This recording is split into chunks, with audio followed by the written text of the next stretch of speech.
pernahkah Anda lihat majalah manapun, orang yang sukses karirnya karena begini? Anehnya di dalam ada suatu prinsip yang gak kelihatan. Justru orang itu yang memberi, dia itu terus jadi seorang pemberi. Tapi orang yang minta akan minta terus. Dan keturunannya minta-minta roti. Saya punya satu prinsip pada waktu saya lahir baru. Saya tidak mau sia-siakan. Saya berkata, Tuhan, bukan karena angku atau karena egoku. Aku memilih jalan yang susah. Karena saya tahu kalau saya mau susah-susah dulu dengan Tuhan, mungkin ke depan saya bisa bantu orang susah. Bukan gak tentu susah-susah dahulu, enak kemudian. Gak tentu nyaman. Hidup selalu ada tantangan. Orang susah, orang miskin, orang kaya, orang besar, orang kecil, siapapun juga semua punya masalah. Saya mendingan orang yang punya masalah, namun saya berhasil dalam hidup saya. Dan keberhasilan dalam hidup itu ada prinsip di belakangnya. Dan prinsip itu menuntut kita bayar harga. Kalau kita mau membangun sesuatu yang jangka panjang, harus batu karang.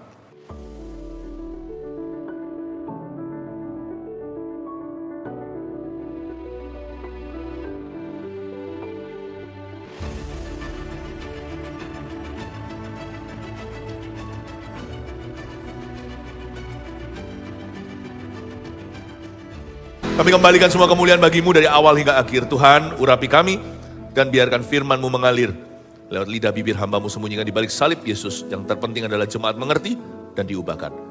Dalam nama Yesus, haleluya. Amin, puji Tuhan. Shalom semua. Jangan duduk dulu. Saya minta Anda menyapa orang kanan kiri sebanyak mungkin. Kasih pelukan yang sopan, apalagi kalau keluarga atau salaman. Katakan welcome home. Puji Tuhan. Silakan duduk. Di dalam Alkitab kita bahasa Indonesia, judul yang diberi oleh penterjemah juga begitu. Dua macam dasar, Matius pasal 7 ayat 24 sampai 27. Matius 7, 24 sampai 27. Kita akan membacanya bersama-sama. Kalau boleh sekali lagi gak apa-apa olahraga, kita bangkit berdiri. Kita menghargai firman Alkitab, maksudnya lebih daripada khotbah. Makanya saya ajak kita berdiri, kita membacanya. Jangan jadikan Alkitab biasa, tapi kita harus menghormatinya. Matius 7 ayat 24 sampai 27 bunyinya 1, 2, 3. Setiap orang yang mendengar perkataanku ini dan melakukannya, ia sama dengan orang yang bijaksana yang mendirikan rumahnya di atas batu.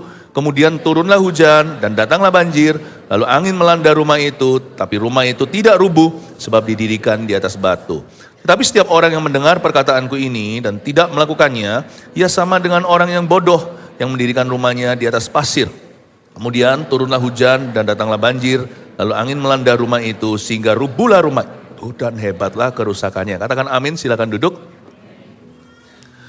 Judulnya dua macam dasar. Pasal 7 ini unik, Matius pasal 7 khususnya, selalu ada dua sisi. Seperti secara sengaja Matius atau si Lewi ini membeberkan di hadapan kita pilihan. Ke Tuhan atau setan. Lalu habis itu bicara soal jalan yang benar, jalan yang sempit menuju glory atau jalan yang lebar menuju neraka. Selalu diberikan satu opsi.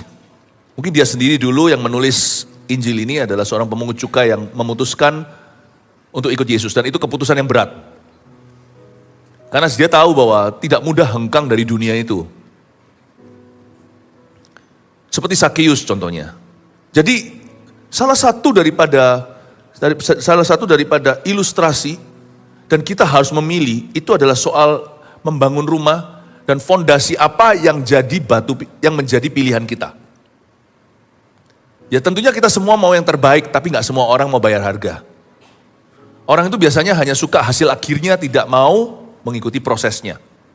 Kalau saya bisa, saya mau kaya, saya gak mau miskin. Tapi orang lupa untuk mencapai keberhasilan atau sukses tertentu, itu juga ada sesuatu yang dikorbankan.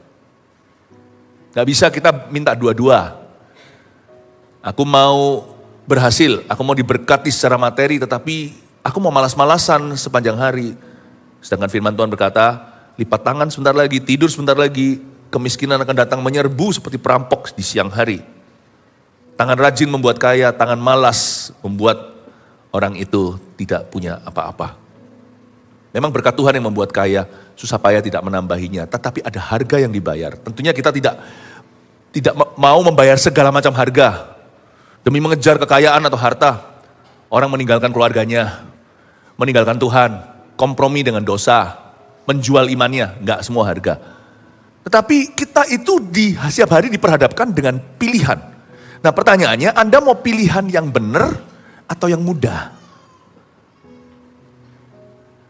Kita mau pilihan yang mana? Kalau bisa ya, saya bisa punya pilihan yang benar namun mudah, mau, siapa nggak mau? Benar, gampang lagi, oke, siapa nggak mau sih? Tapi kalau ternyata nggak begitu opsinya, kalau benar itu berarti bayar harga, masih mau nggak?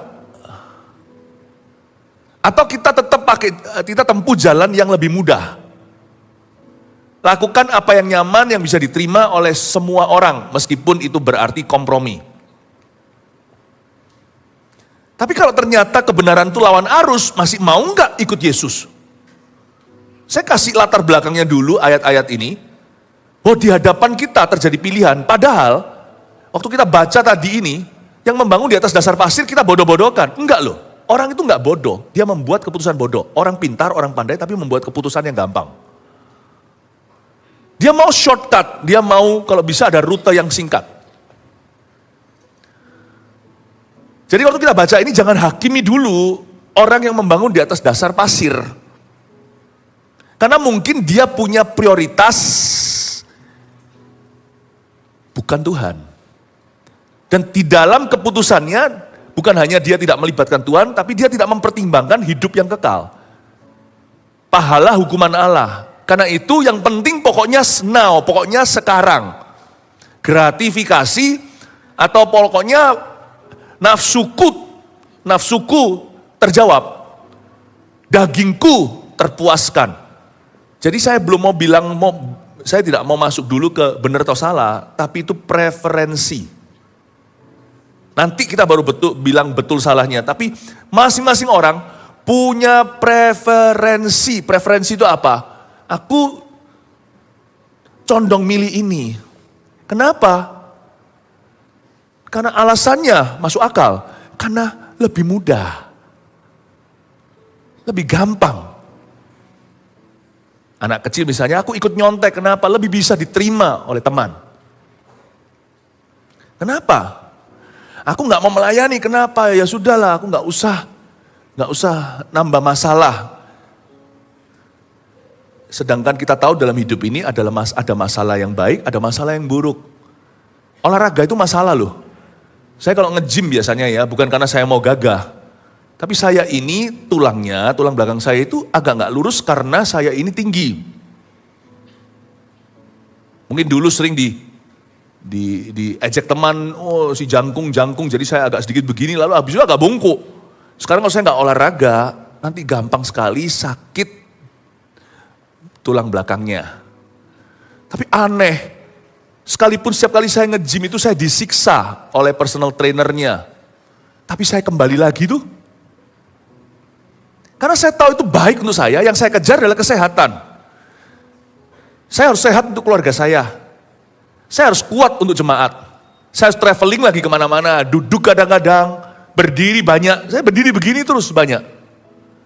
Karena saya punya visi itu panjang. Jadi akhirnya saya tidak ikuti preferensi daging saya, karena saya melihat sesuatu dalam roh saya, kalau saya sakit saya merepotkan. Jadi kembali ke prioritasnya, kenapa orang membuat keputusan yang kurang bagus? Karena bukan karena apa, tapi karena yang dia pentingkan adalah dirinya sendiri. Tapi kalau orang punya visi lebih tinggi, keputusannya pasti beda. Orang pacaran nih, gak apa-apa sekarang melanggar kekudusan, sedangkan sebagai orang Kristen kita tahu tidak boleh seks bebas. Udah diajarkan di gereja, norma ini ada gak ada di masyarakat, secara tradisi, tetap kita harus kembali ke apa kata Alkitab. Alkitab berkata setelah Adam dan Hawa diberkati, baru beranak cucu lah. Jangan beranak cucu dulu, baru minta berkat Allah. Kalau kita bisa mikir lebih jauh, aku bukan cari pacar, tapi aku cari suami. Nah kalau laki-laki dengannya kau tidur ini, dia bisa melanggar firman Allah meskipun bersama dengan Anda. Anda nggak khawatir apa suatu hari kalau Anda hamil anaknya, berumah tangga dengan dia juga akan melanggar firman Allah, tapi kali ini tidak dengan Anda, tapi di belakang Anda. Nggak takutkah Anda tidur dengan seorang pencuri? Sementara sekarang dia mencuri darimu. Suatu hari ketika tidak ada sesuatu yang dia ingin curi lagi dari diri Anda, atau alias dia kurang tertarik dengan istri sendiri, mungkinkah dia akan mencuri bukan darimu, tapi di belakangmu? Once a thief, kata bahasa Inggrisnya, forever a thief. Sekali pencuri, ya pencuri. Sekali maling, maling dia. Maukah Anda nikah dengan seorang maling? Kalau Anda punya visi untuk anak, sekalipun seorang wanita, belum punya anak pun, dia sudah keibuan. Coba waktu Anda kecil, Anda dikasih boneka. Dirawat-rawat, disisir-sisir. Bedanya dengan laki-laki, dikasih boneka, ditinju-tinju.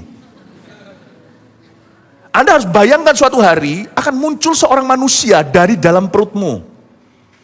Dia pernah bersatu 9 bulan dengan Anda nanti.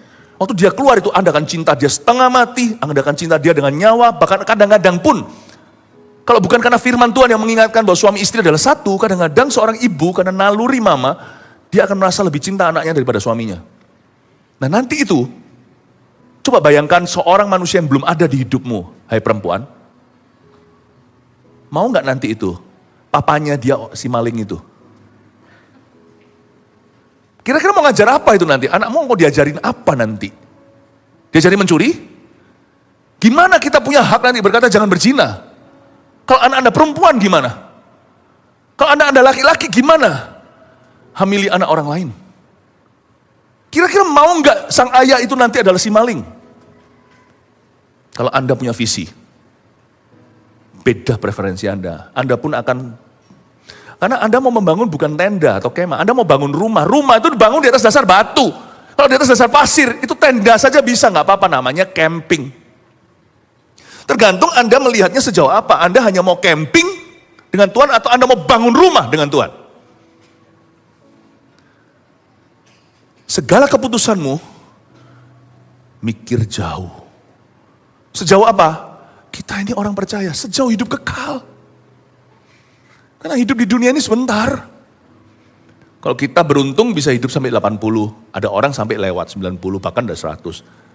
Tapi 100 tahun dibanding dengan 100 tahun kali 100, kali 1000, kali 1 juta kali, baru mulai kali 1 miliar tahun, itu kekekalan, gak ada apa-apanya di 100 tahun. Kita mesti mikir, ini yang disebut kasih Tuhan dengan akal budimu. Kita gak bisa mengasihi hanya dengan emosi, perasaan, oh iya itu harus. Makanya kalau memuji Tuhan tadi, wah,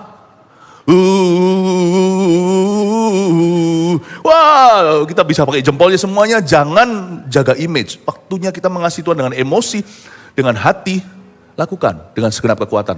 Waktu kita harus mengasihi Tuhan dengan akal budi, mikir sebelum memutuskan, libatkan Tuhan. Ini juga cara mengasihi Tuhan. Saya kalau sama Tuhan emosi 100%. Saya sama Tuhan kalau akal budi pakai logika 100%. Warga Kupang terutama harus mikir panjang. Cara paling gampang mendidik anak. Gampang. Dia nggak bisa. Pah! Donald bebek kamu. Enggak Donald bebek ya. Mickey Mouse kamu. Saya nggak berani ngomong kata-kata yang lainnya. Yang biasa diucapkan oleh papa mama kalau lagi marah sama anaknya. Biasanya mengutuki, membodoh-bodohkan. Tapi tahukah Anda, ini gampang. Tapi salah. Dan dia nggak kemana-mana. Jangankan orang, anjing aja dipukul nggak ngerti kok.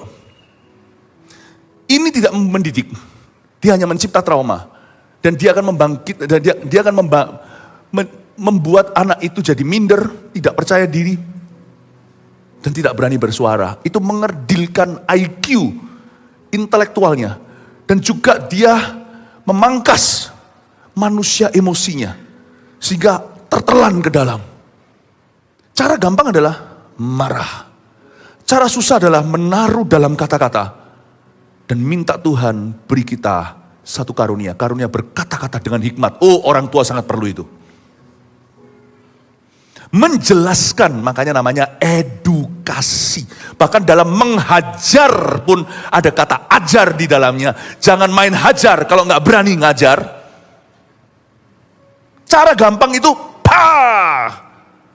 cara susah adalah doa dulu. Waktu kita lagi panas, setelah itu ngomong sama anak, nak, kamu gak boleh begini, karena itulah yang membuat kita papa mama. Karena kita bisa menjawab karenanya. Guru memberi teori, Papa mama memberi pengertian. Itu jalan lebih susah. Yang satu ini itu pasir. Yang doa persiapkan hati dulu, duduk. Kalau sesuatu itu berharga, dia pecah belah. Putra putrimu itu pecah belah di tanganmu. Ini lebih perlu waktu. Karena kita mengikuti prosesnya, tidak gegabah. Duduk dan bercerita mengapa, lalu jelaskan ke mereka satu persatu, lalu nanti diulang lagi kesalahan, lain kali harus lagi konsistensi, lagi dan lagi. Itu ya, lebih gampang marah daripada berkeringat untuk mendidik anak.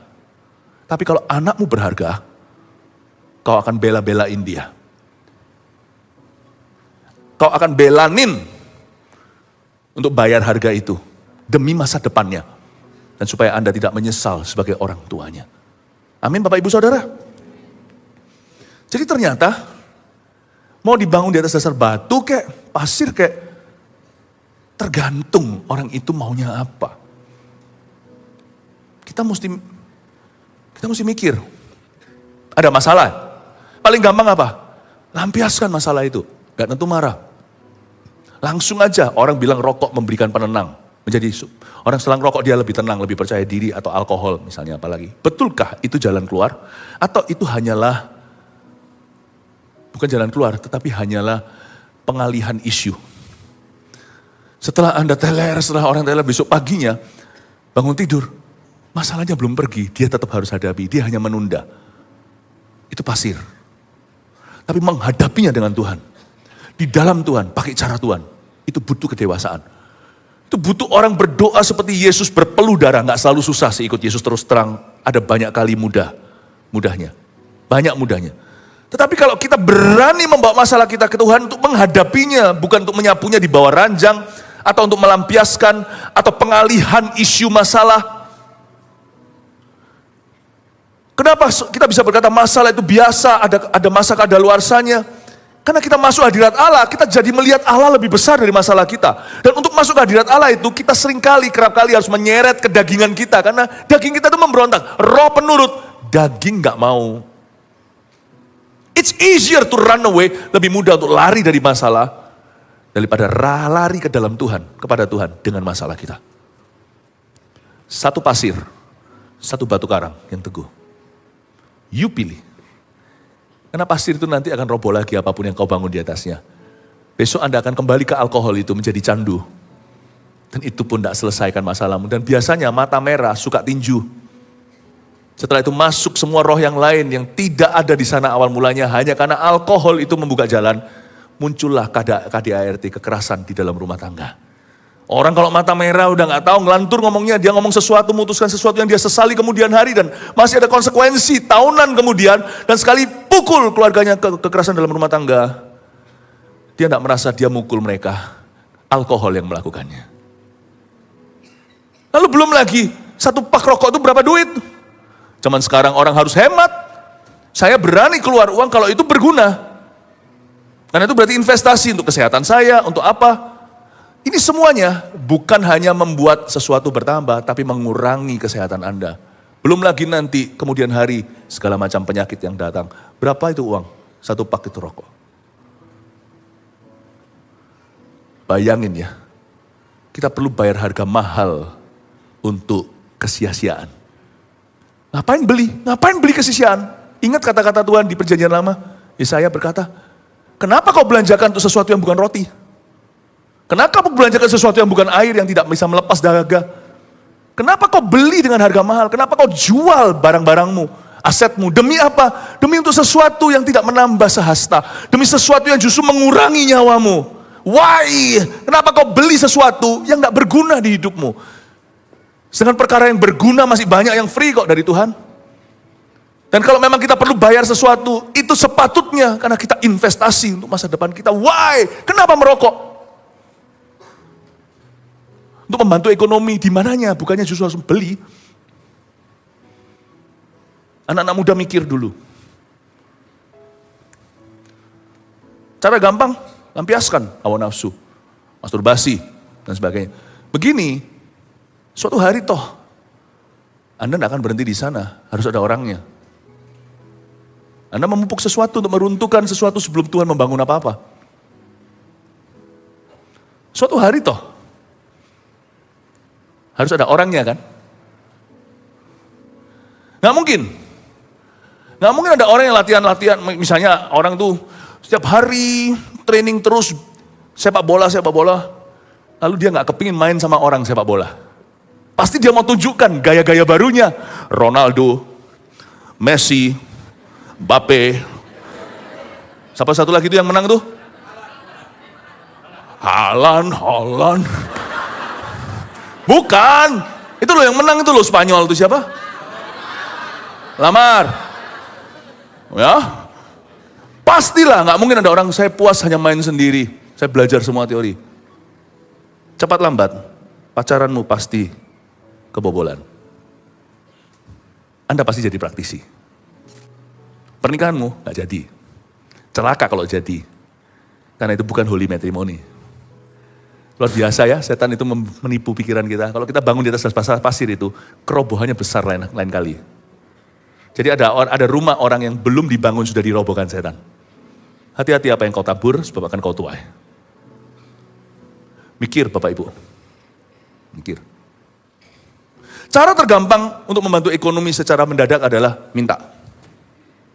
Tapi coba bayangkan kalau kita memang punya yang namanya, kalau kita punya intelektual, spiritual intelligence atau intelligence rohani. Karena Tuhan memberi kita akal budi. Pernahkah Anda lihat majalah manapun, orang yang sukses karirnya karena begini? Anehnya di dalam ada suatu prinsip yang tidak kelihatan.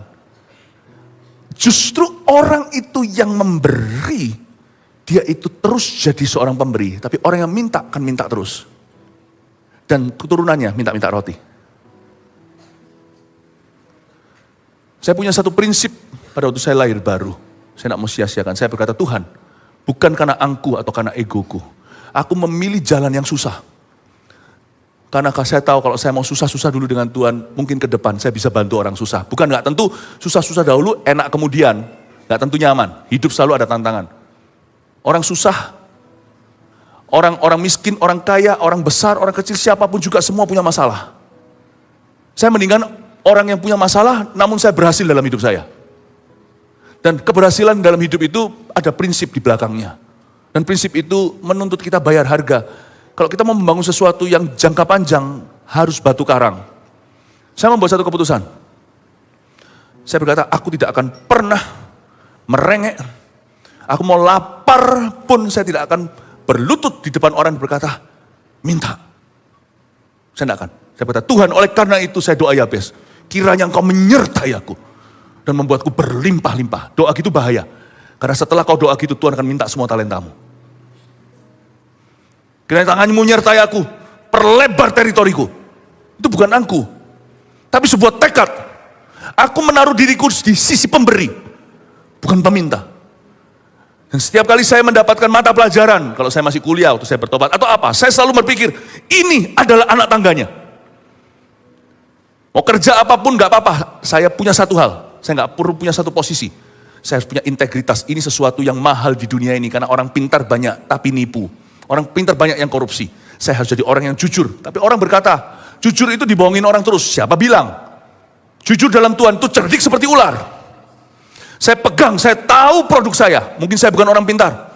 Saya bukan gimana, tapi satu hal, saya bisa dipercaya. Nanti suatu hari saya akan jadi perebutan. Tapi sekali saya cacati reputasi saya dengan saya mengambil apa yang bukan milik saya, ketika saya mulai mengkorupsi apa yang dipercayakan pada saya, habislah. Karena itu saya ingatkan tidak boleh lakukan itu, karena satu-satunya yang kupunya sampai aku mati adalah reputasi. Kalau aku punya reputasi, aku akan punya kerjaan. Selama saya punya reputasi, saya akan punya kerjaan. Ketika dunia diisi dengan orang jenius tapi curang semua, akan ada orang yang cerdik, yang pandai. Tapi beda, mungkin dia bukan paling pandai di seluruh dunia, tapi dia paling jujur. Nanti akan jadi perebutan. Anda tidak usah tunggu lowongan pekerjaan. Anda menciptakan lowongan pekerjaan itu. You are. Andalah lowongan itu. Seperti ada magnet yang mengundang. Saya bilang sama diri saya sendiri, aku jadi orang jujur, dan saya akan perbaiki semua art atau semua seni yang Tuhan percayakan pada saya. Semua skill, semua keahlian saya akan perbaiki. Saya tidak perlu jadi orang yang hebat, tapi 1-2 talenta yang Tuhan kasih, saya asah terus sampai setajam pisau katana. Sampai seperti pisau samurai. Saya tidak perlu bisa segala sesuatu, tapi semuanya biasa-biasa. Saya hanya bisa satu hal aja, tapi saya buat itu luar biasa. Dan saya percaya pemeliharaan Allah. Yang penting pokoknya dengan 1-2 hal itu, saya tidak akan pernah minta-minta. Saya lapar pun, saya tidak akan bersungguh di depan orang berkata, minta roti. Karena Tuhan berkata, orang benar tidak akan minta-minta roti. Jadi Anda tidak takut susah, karena Anda tahu Anda punya perjanjian dengan Tuhan. Batu karang yang teguh itu lebih susah. Lebih gampang langsung. Lebih gampang langsung aja kita bangun di atas pasir. Karena pasir lebih gampang, apapun yang tersedia. Pasir itu nggak tentu pasir putih, pasir apa. Pasir itu tanah. Anything lah. Apapun yang ada ya sudah itulah.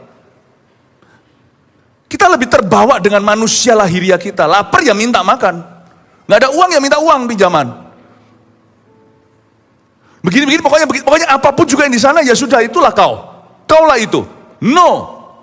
Aku tidak akan ditentukan dengan tanah itu. Kalau tanah itu ada tanah pasir, saya akan taruh batu di sana sebelum saya akan bangun fondasi. Saya menentukan tanah saya. Itu mental. Dan itu harus menjadi mentalitas kerajaan Allah. Karena nanti gereja yang harus ajarin pada bangsa negara bagaimana punya mentalitas ini. Gereja harus menunjukkan pada dunia. Karena gereja adalah hikmat Allah, kitab Efesus katakan. Kalau orang Kristen sama dengan orang dunia, kita tidak punya sesuatu lebih untuk mereka kita tawarkan. Gereja harus beda. Makanya di gereja ini pemuritan akan dijalankan. Anak-anak muda, kau akan punya prinsip yang berbeda. Timba ilmumu dengan benar. Karena suatu hari nanti, jangan hanya kau kira, oh demi lulus. No, pikirannya jangan hanya lulus, lanjut, terus. Saya akan menjadi pemberi. Saya akan jadi pemimpin. Saya akan jadi pengaruh. Karena saya tahu hidup hanya sekali, saya mau hidupku dipakai Yesus. Berikan tepuk tangan untuk Tuhan Yesus. Oke, sekarang saya ajak masuk ke ayat per ayat, saya eksposisi atau saya jabarkan supaya Anda mengerti konteks-konteks ini. Jadi saya berikan aplikasi-aplikasi barusan, sekarang masuk kepada pendalamannya. Setiap orang yang mendengar perkataanku ini dan melakukannya. Sama dengan orang yang bijaksana yang mendirikan rumahnya di atas batu. Kemudian turunlah hujan dan datanglah banjir, lalu angin melanda rumah itu, tapi rumah itu tidak rubuh sebab didirikan di atas batu. Jadi ada 2 macam ya. Anda perhatikan di sini.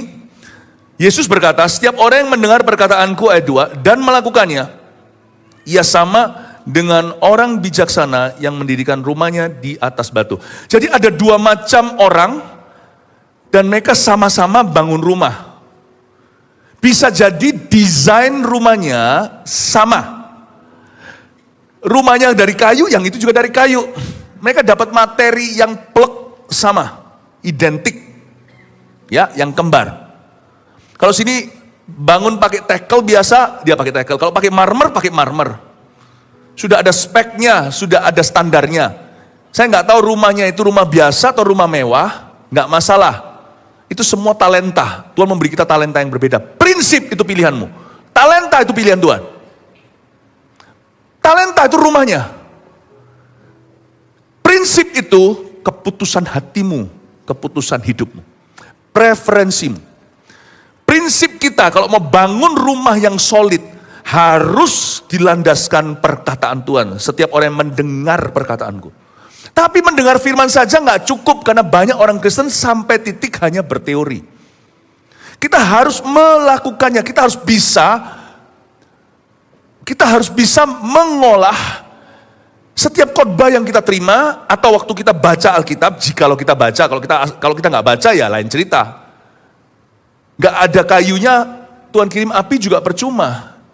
Anda harus tumpuk kayu bakarnya, harus rajin baca firman Tuhan. Baca berapa pasal sehari, tapi jangan berhenti sampai titik membacanya. Atau kalau khotbah sampai titik mendengarkannya.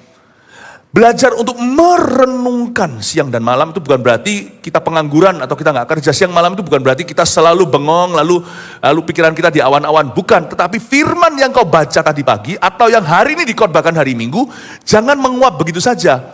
Jadikan itu ngiang-iangan, terngiang-ngiang terus di telingamu. Jadikan itu semacam suatu bahan pikiran. Dan segala sesuatu yang kau lakukan setiap hari setelah mendapat firman pagi hari, coba timbang-timbang. Nggak mungkin kebetulan tadi pagi Tuhan ngomong begini. Saya dapat ayat itu. Kalau Anda belum mengerti nggak apa-apa. Sekarang juga banyak kok bimbingan ayat-ayat itu, baik lewat orang, sekarang zamannya internet juga, tapi hati-hati jangan cari-cari yang liar. Sekarang juga gampang kalau kita baca Alkitab, juga ada Alkitab yang sudah ada penjelasannya, ayat-ayat menjadikan kita semacam untuk bisa memancing renungan-renungan. Tapi gak berhenti sampai perenungan, lakukan. Kita gak bisa melakukan semua firman, karena tidak semua firman tiba-tiba kita mengerti. Tapi apa yang kau ketahui, apa yang kau sadari, lakukan, jangan ditunda. Karena nanti masih ada antrian firman berikutnya yang belum kau pahami hari ini, yang besok akan diberi pemahamannya. Jangan jadi orang yang lelet. Jangan jadi orang yang terlambat.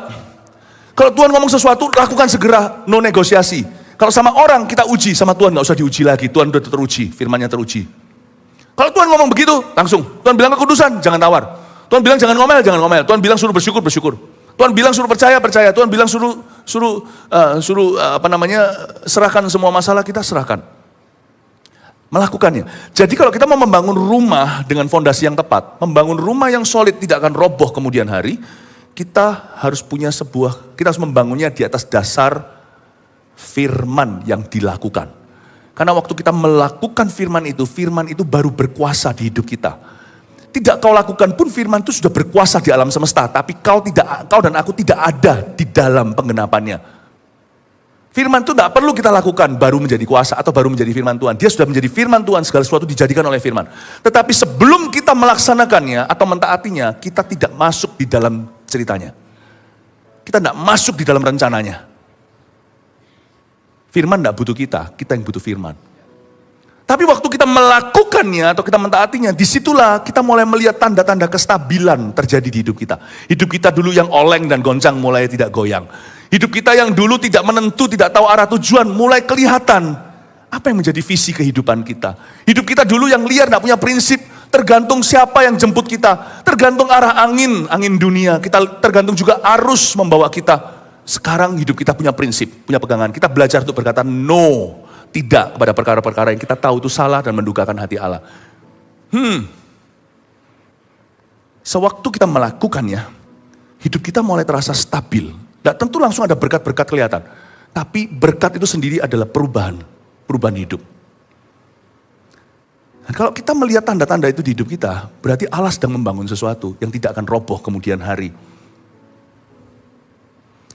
Jadi bayangkan ada dua orang, dapat material yang sama untuk membangun rumah, tapi yang perbedaannya adalah fondasi atau di mana mereka bangun bangunan itu atau rumah itu. Nah, satu tadi, siap orang yang mendengar perkataanku ayat 24 dan melakukannya, ia sama dengan orang yang bijaksana yang mendirikan rumahnya di atas batu. Katakan di atas batu. Oke, sekarang kita lompat ya. Ayat 26, tetapi setiap orang yang mendengar perkataanku ini dan tidak melakukannya, mendengar sih mendengar, Kristen sih Kristen, baca Alkitab sih baca, mungkin bagi beberapa orang yang tidak rajin baca Alkitab kadang-kadang, tapi tidak melakukannya, ya percuma. Firman itu berhenti kuasanya pada firman. Firman itu tidak melanjutkan kuasanya di dalam kehidupan Anda. Firman selalu ada.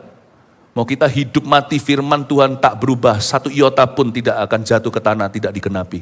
Bumi langit boleh berlalu, firmanku kekal selama-lamanya. Cuman, kalau orang tidak melakukan firman itu tidak sungguh-sungguh, dia menjadi tidak jodoh dengan pengenapan firman dalam hidupnya. Firman akan jual mahal sama dia. Orang lain alami, kamu enggak. Yang rugi bukan firman, karena firman tidak berubah. Kita yang tidak diubah.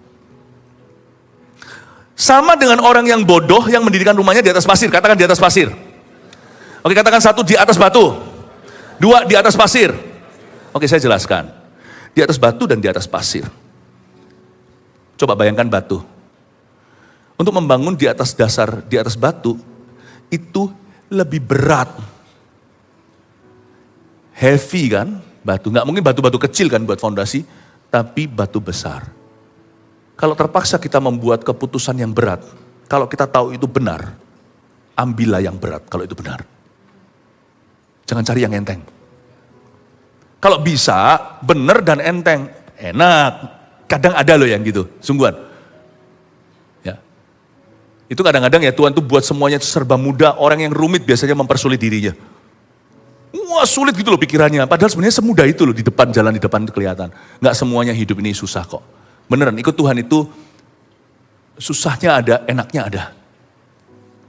Tapi kalau terpaksa, keputusan benar itu sama dengan, sesuatu yang benar itu sama dengan keputusan yang berat.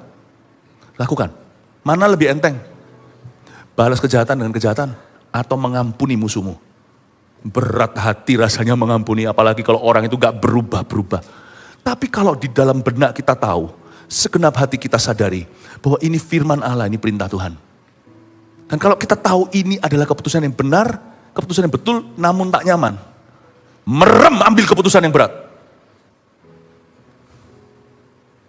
Karena kita tahu kita tidak akan tersesat. Dan juga tidak terlalu berat kok, karena Tuhan akan turut mengangkat. Karena Tuhan turut terbeban dalam diri orang yang melakukan firman. Karena Tuhan akan berkata, aku bantu kamu. Makanya Roh Kudus diberikan kepada kita kan, untuk membantu kita taat kan. Roma 8 berkata, roh itu membantu kita dalam kelemahan kan. Tahu nggak satu orang yang tidak akan pernah dibantu Roh Kudus? Bukan orang sempurna. Orang berdosa yang dibantu Roh Kudus. Kalau enggak, Roh Kudus nggak akan insafkan dunia akan dosa. Ada satu tipe orang yang tidak akan dibantu Roh Kudus. Orang yang tidak taat. Karena Roh Kudus bukan roh ketidaktaatan. Dia tidak akan membantu orang untuk tidak taat. Aku mau tidak taat sama Tuhan, bantu aku bisa nggak? Lalu Roh Kudus kasih dia hal-hal yang salah. Roh Kudus bukan begitu. Tapi kalau orang taat, meskipun tadi dia nggak taat, meskipun dia bejat, meskipun dia murtad, kalau dia mau taat, Roh Kudus langsung tunjukkan jalan. Roh Kudus itu roh kebenaran, jadi dia bukan roh kesalahan. Orang yang salah, kalau dia bertobat, Roh Kudus tuntun dia. Tapi orang yang salah dan bangga akan kesalahannya dan mau terus tekuni kesalahannya, sorry, Roh Kudus tidak mau having anything to do with you. Tidak mau ada urusan dengan dirimu. Bukan berarti ditinggalkan, enggak. Dia akan terus mengejarmu sampai kemanakah aku dapat pergi menjauhi rohmu Tuhan itu. Sampai ke ujung dunia pun dia kejar. Sampai penghujung ke gerbang orang mati. Dia ada di situ untuk membawamu kembali. Tapi kalau hati kita bangga dengan kesalahan kita, dan kita menekuninya, kita tahu pada hal itu enggak. Itu melanggar firman Allah, tapi kita mempeng aja terus. Bukan lawan arus, tapi lawan Yesus. The Holy Spirit will not help you. Tidak akan membantumu. Keputusan berat itu kadang-kadang sama dengan keputusan yang benar. Tidak selalu, tapi kalau itu terjadi, pilih yang berat. Batu itu berat, pasir itu ringan. Dan tahu nggak selain itu, batu itu lebih keras, lebih tegas. Ambil keputusan yang solid. Yang solid. Batu itu solid, pasir itu remah. Ada angkat gini, pure. Dia menjadi seperti remah-remah roti. Batu itu solid. Selalu pilih yang solid. Jangan cari jalan pintas. Apapun resikonya yang solid itu, pilih yang solid. Dalam segala sesuatu yang saya pilih hari ini, saya berdoa agar Tuhan memberi saya kepekaan. Nggak usah kepekaan, kadang-kadang akal budi biasa aja tahu kok.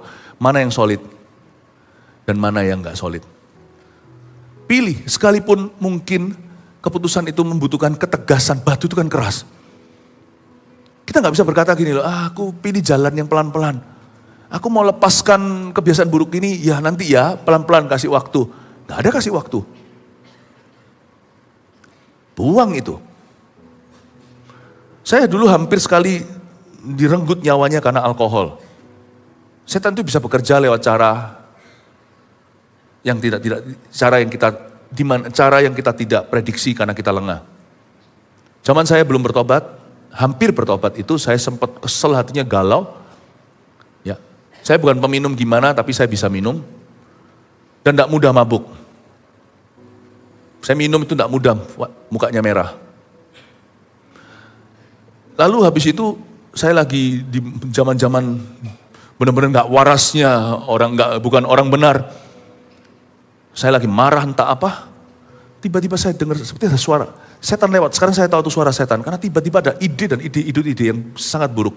Dan ada suara, beritahu saya, itu pajangan itu teguk aja. Di rumah saya ada pajangan, whisky dan sebagainya. Tapi ada isinya. Bukalah satu. Ambil kunci mobil, titit. setir kebut sampai setirnya tuh miring, gini miring, getar. Saya dulu tinggal di Kanada, setir ke arah perbatasan dengan Amerika, lepas tangan gini, karena orang mabuk kan, nggak mabuk lah, tapi saya sudah agak gimana, minum itu saya nggak tahu sampai berapa. Saya angkat tangan saya begini, itu kalau bukan Tuhan, karena momentum mobil itu ke arah truk yang sedang melaju cepat. Truk di sana besar-besar, bukan hanya orang badan besar. Tinggi-tinggi, saya itu mau tabrak gini, tiba-tiba mobil itu bisa kebanting ke sebelah sana. Nggak mungkin kalau nggak ada yang nampel. Truknya lewat. Saya harusnya mati karena alkohol. Saya pulang, singkat cerita, ketika saya bertobat setelah itu. Nggak langsung bertobat minggu itu, tapi minggu depannya saya bertobat di gereja. Pulang hal pertama saya minta izin dulu untuk ganti pajangan rumah. Saya ambil, saya pecahkan satu-satu. Tidak saya sayangkan, mahal itu. Ini bukan miras-miras yang di jalanan, ini whisky. Ya. Ini yang minuman-minuman yang mahal, saya pecahkan semuanya. Habis ludes karena tidak ada yang namanya jalan pelan-pelan. Anda mau buat keputusan bertobat atau apapun, solid, harus utuh.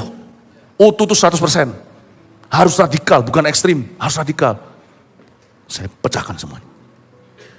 Anda putus dengan pacar Anda, kalau di sini ada anak-anak muda yang toksik dengan Anda. Anda jangan pacaran tapi teman tapi mesra. Putus. Telepon nggak usah, ketemu juga. Saya tidak kenal kamu. Seperti Yesus, enyahlah. Aku tidak mengenalmu. Putus tapi nyambung putus. Gimana? Tegas. Kau pilih Tuhan atau pilih dia. Keputusanmu harus solid. Solid itu utuh. Batu itu heavy, batu itu berat. Batu itu keras, batu itu tegas.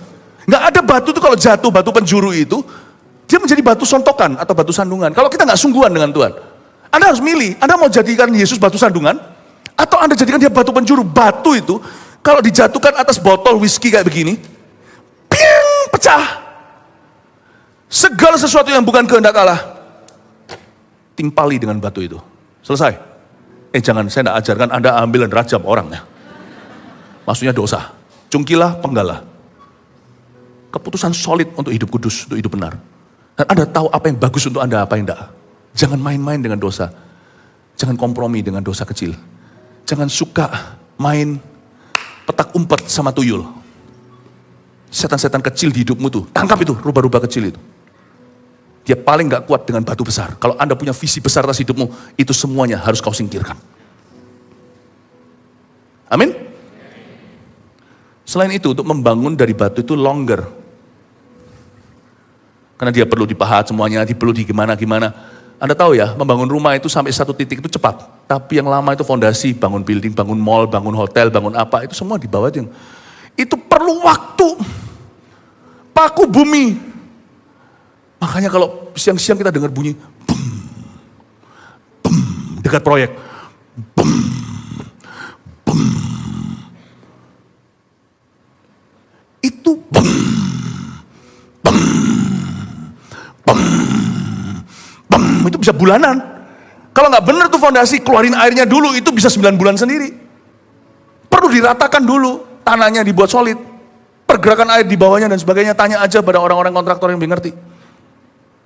It takes longer to build with stones. Perlu waktu lebih lama, perlu komitmen jangka panjang untuk membangun. Makanya paling gampang kalau pindah-pindah gereja. Tapi kalau kita di satu gereja, kita komit, kita akan jadi. Kita jadi. Ya. Pasir sebaliknya, lawan katanya, softer. Dia lebih lembut, lebih gampang lah. Lebih empuk. Keputusan yang lebih empuk itu ada. Jangan pilih itu. Keputusan yang lebih ringan. Nah, lebih gampang ini, nggak terlalu berdarah-darah. Berkeringat aja kagak, berkeringat aja tidak. Lighter decisions lebih convenient atau lebih nyaman. Jangan pilih itu. Faster, lebih cepat dengan pasir, nggak perlu lagi pasir bergoyang. Gampang lah, taruh aja langsung materinya, bluk, jadi. Sini juga bluk jadi. Orang nggak lihat fondasi. Sama saja semua orang di depan, misalnya kalau dia bangun dengan materi-material yang bagus sekali, orang-orang di sana turis jalan pun foto sana foto sini nggak bisa lihat bedanya, sama-sama rumah, bedanya di bawah. Ini langsung bluk, jadi. Nah nanti yang membuat perbedaan adalah kita lihat ayat 25. Kemudian turunlah hujan dan datanglah banjir. Lalu angin melanda rumah itu. Coba katakan turun hujan. Katakan datang banjir.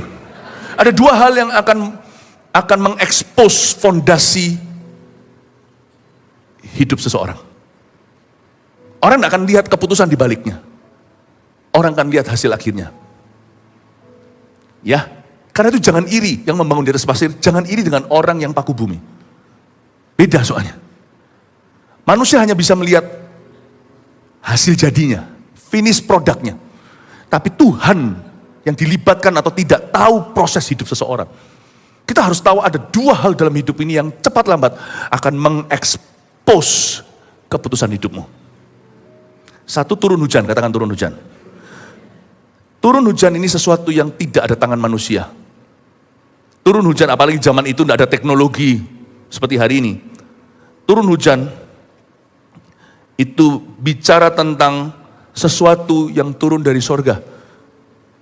Pengertian saya tentang turun hujan adalah ujian iman. Ingat ya, Tuhan tidak mencobai kita, tapi Tuhan bisa menguji iman kita. Turun hujan itu dari Tuhan. Ada saatnya ketika Tuhan akan menguji dengan apa atau materi apa kita membangun, Tuhan akan suatu hari kelak di akhir sebelum akhirat, Tuhan akan menguji dengan api. Jadi kalau kita survive bertahan, apa yang kita bangun itu melewati api itu, maka dikatakan di Alkitab, kita membangun dengan emas yang murni. Pahala kita ada. Tapi kalau enggak, seperti orang yang hanya lolos api, tapi semua pekerjaan tangannya di hidup ini, perbuatannya terbakar hangus, seperti orang yang masuk telanjang ke dalam kerajaan sorga. Yang akan mengekspos hidup kita adalah ujian iman yang Tuhan izinkan di hidup kita. Itu akan terekspos nanti. Yang kedua, katakan datang banjir. Banjir itu dari bumi. Kalau hujan dari sorga. Ini bicara tentang pencobaan di dunia. Ingat Tuhan tidak mencobai, tapi manusia akan mencobaimu. Ekonomi akan mencobaimu. Tantangan rintangan akan mencobaimu. Orang Kristen lain akan mencobaimu. Orang-orang yang tidak kenal Tuhan, jelas-jelas akan mencobai Anda. Ada yang datang dari atas, turun hujan, namanya trials, bahasa Inggrisnya atau ujian. Ada yang namanya temptation, datang banjir, itu dari bumi. Ada yang diserbu dari atas, jos, air, ada yang dari bawah, banjir. Ini akan segera mengekspos, cepat lambat, di beberapa tahapan dalam hidup ini pasti kita alami. Dan akan terekspos keputusan-keputusan hidup kita yang salah atau yang benar. Sehingga rubuhlah rumah itu. Ayat 27, dengan ini saya terakhir. Kemudian turunlah hujan dan datanglah banjir. Lalu angin melanda rumah itu. Sehingga rubuhlah rumah itu dan hebatlah kerusakannya. Semua berkata, aduh. Aduhnya kok gitu, aduh. Ayo aduh yang benar-benar seperti menghayati sama-sama kata, aduh. Gini loh. Bayangkan Anda punya rumah. Dibangun bagus semua dengan bagus, rapi, udah tinggal ditinggalin, tiba-tiba ada gempa rubuh semua, aduh enggak? Aduh. Kita merasa sayang enggak? Sayang, aduh, sayang sekali. Aduh, betapa sia-sia. Aduh. What a waste bahasa Inggrisnya, atau aduh, bener-bener sia-sia. Tapi ya, saya bersyukur loh, ayat ini menceritakan kebaikan Tuhan. Lebih baik ya, kita itu sebelum mati, lihat rumah yang kita bangun dengan fondasi yang salah, segera rubuh. Mendingan, jangan nanti taunya di situ.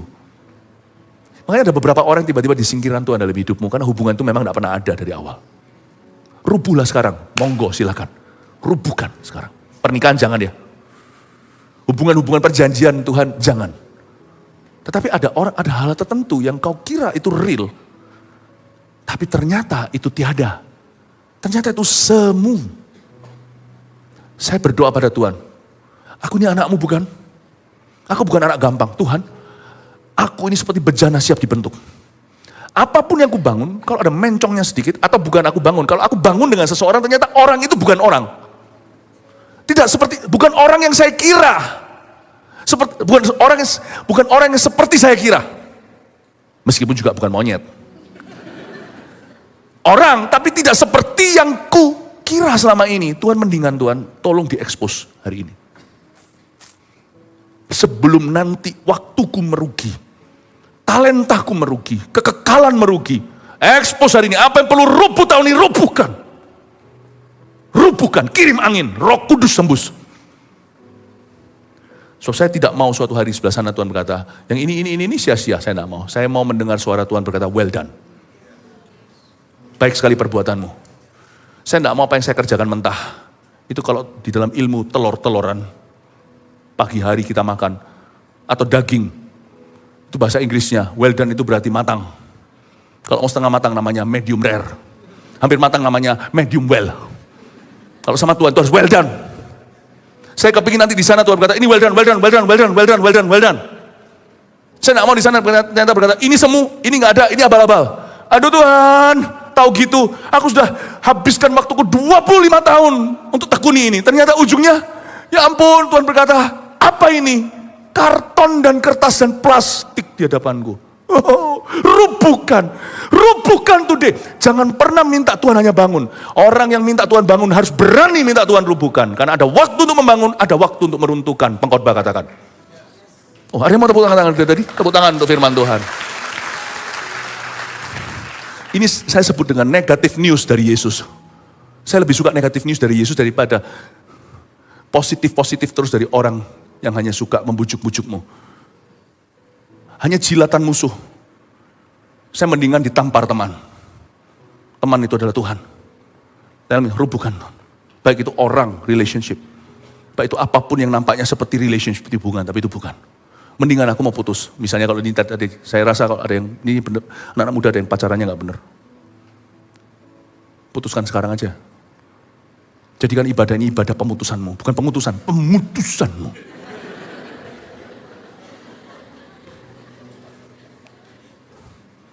Amin. Itu saya merinding loh waktu saya baca ini. Sehingga rubuhlah rumah itu. Tapi kalau akhirat, beda sudah. Hebatlah kerusakannya. Itu bedanya di 2 level. Rubuhlah rumah itu boleh dikatakan hari ini.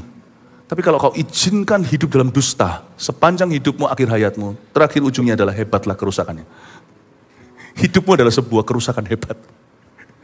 Saya tidak mau, karena saya itu tidak tinggal di dunia selama-lamanya. Bumi ini bukan tempat rumahku. Akhirat adalah alamat. Saya mau suatu hari Tuhan berkata, hebatlah pekerjaanmu, bukan hebatlah kerusakannya. 4 poin.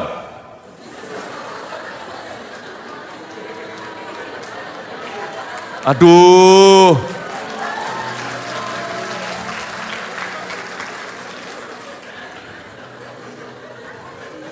Maka hebatlah kerusakannya. Tulis 4 poin ini sebagai rangkuman yang kita pelajari. Number 1, mendengar firman saja kagak cukup. Hai orang Kristen, di kantong Kristen, hai warga Kupang dan semua anak-anak Tuhan yang mendengarkan di mana-mana. 2, taat pada firman adalah permulaan kestabilan. Sebelum kau taat, percuma semua yang kau baca. 3, 1, 2, 3, 4 kayak lagu tadi. 3, ambillah keputusan yang benar, apapun resikonya. Mau berat kek, mau panjang kek, mau lama kek. Tempuh. 4, jangan ambil jalan pintas karena lebih mudah. Oke? Silakan difoto. Ya. Amin. Puji Tuhan. Haleluya. Mari kita semua bangkit berdiri.